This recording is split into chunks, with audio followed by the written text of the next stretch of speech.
5 berita terpopuler hari ini Selasa 30 September 2025 di Bloomberg Technos Flash 5. Yang pertama, Bahlil, Pertamina, dan Shell digugat buntut kelangkaan BBM. Pelanggan setia Shell Tati Suryati menggugat Menteri ESDM Bahlila Dahlia, PT Pertamina hingga PT Shell Indonesia ke Pengadilan Negeri Jakarta Pusat. Tati menggandeng Koordinator Masyarakat Anti Korupsi Indonesia atau MAKI Boyamin Saiman serta 2 kuasa hukum lainnya untuk perkara ini. Melalui Boyamin pada Senin 29 September 2025, Tati menyebut dirinya dirugikan akibat kelangkaan BBM dengan RON 98 di jaringan SPBU Shell di BSD 1 dan BSD 2, sehingga Tati terpaksa menggunakan BBM RON 92. Hal ini terjadi setelah Bahlil memutuskan SPBU swasta harus membeli BBM dasar atau base fuel lewat Pertamina. Menurut kuasa hukum Tati, kebijakan itu tidak sesuai dengan Perpres 191 tahun 2014 tentang penyediaan, pendistribusian, dan harga jual eceran BBM. Sementara Shell dianggap tak mampu melindungi pelanggan dari kelangkaan pasokan BBM RON 98 tersebut. Kedua, kata Menpan RB soal rencana kenaikan gaji ASN. Menteri Pan RB Rini Widiantini pada Senin 29 September 2025 menyatakan hingga kini belum ada pembahasan rencana kenaikan gaji ASN. Ia juga menyatakan tak mau tergesa-gesa karena Perpres 79 tahun 2025 yang mengatur hal ini baru ditandatangani Presiden Prabowo pada Juni lalu. Meski demikian, Rini berharap pemerintah melalui Kementerian Keuangan bisa lebih cepat melakukan pembahasan dan mengambil keputusan. Menurut Rini, pemerintah sangat ingin meningkatkan kesejahteraan ASN, namun ada pertimbangan keuangan yang masih harus dibahas dengan cermat. Dalam lampiran Perpres 79 tahun 2025 tertulis adanya peningkatan kesejahteraan ASN melalui penaikan gaji yang meliputi kepada guru, dosen, tenaga kesehatan, dan penyuluh, TNI atau Polri, dan pejabat negara. Ketiga, Purbaya ancam tarik duit FLPP jika tak maksimal, beri tempat lain. Menteri Keuangan Purbaya Yudi Sadewa mengancam akan menarik dana fasilitas likuiditas pembiayaan perumahan atau FLPP jika tidak terserap optimal 350.000 unit seperti target yang dicanangkan hingga akhir tahun. Meski demikian, Purbaya memastikan optimismenya bahwa Kementerian Perumahan akan bekerja maksimal.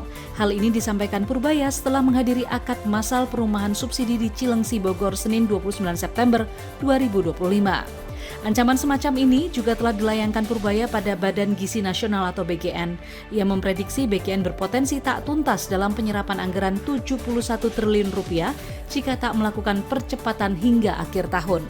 Keempat, daftar baru orang terkaya Indonesia per September Prayogo nomor 1. Bloomberg Billionaires Index per akhir September 2025 mencatat 500 orang terkaya dunia terbaru.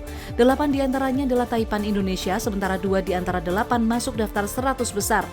Di peringkat pertama ialah Prayogo Pangestu, pemilik grup Barito, sekaligus orang terkaya ke-47 di dunia.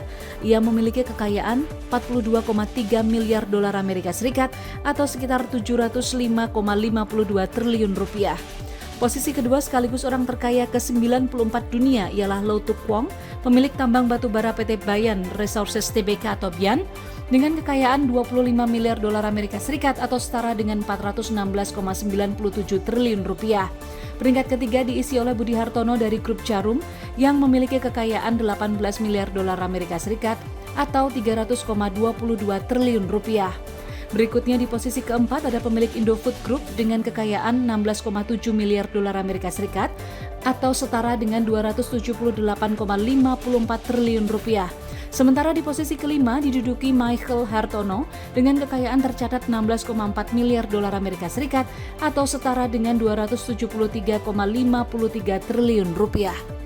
Kelima, mau kendalikan Freeport, RI diminta siap biayai renovasi Grasberg. Pemerintah melalui holding BUMN Pertambangan PT Min ID dinilai harus menanggung biaya perbaikan tambang Grasberg Block Cave atau GBC jika ingin menambah 12% saham PT Freeport Indonesia atau PT FI. Ketua Badan Kejuruan Pertambangan Perhimpunan Insinyur Indonesia atau PII, Rizal Kasli menyatakan nantinya lewat Min ID, pemerintah akan menanggung tambahan Capital Expenditure atau CAPEX sebesar 63% jika penambahan saham terjadi. Karena hal ini mempengaruhi laba yang akan diperoleh dan penyertaan tambahan modal. Rizal memprediksi pemerintah tetap tertarik menambah kepemilikan saham Freeport dari 51,2% menjadi 63,2% karena melihat prospek pasar emas dan tembaga yang menarik. Ia memandang gratis atau tidaknya biaya akuisisi saham akan tergantung pada penawaran pemerintah dan Freeport. Itu dia 5 berita terpopuler pilihan Bloomberg Technos hari ini. Ikuti terus update selanjutnya di www.bloombergtechnos.com.